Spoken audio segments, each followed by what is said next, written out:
serkaman şahı. Aga icazatı dalgını kırası. Möhterem Boboyev Necmettin Boboğlu'yevich.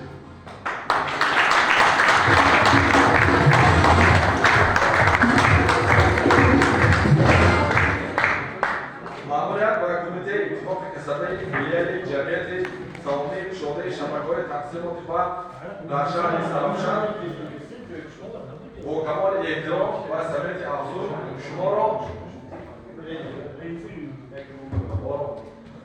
شما را با استراحت شایسته مهنتی برآمدنتان با جشن فرخنده 32مین سالگرد استقلالیت دولتی جمهوری تاجیکستان از صدق دل تبریک و تهنیت‌ها بوده و شما پیش از همه عمر دراز، صحتمندی کامل، سعادتمندی بی‌پایان، خانواده پرفیض، برباری‌ها و یک جهان خوشی‌های بهتری حیات را خواهید. شما فعالیت مهنتی خود را در جمعیت سهامی گشاده شبکه‌های برق پنجگین از سنه 9 ایلول سال 1982 دیده. یک مورد جوان 82 رحمت شما دکتر خسته.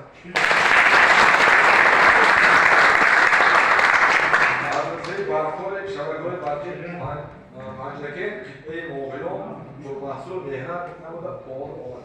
رحمت مولید. شما باید قطار افتخارنامه‌های جسته شبکه‌های برق پنجگین خدشناسی کرده شدند. خدشناسی بزرگی که در این مدت نایل گردیده این احترام صمیمی جامعه مهنتی نسبت شما می‌باشد.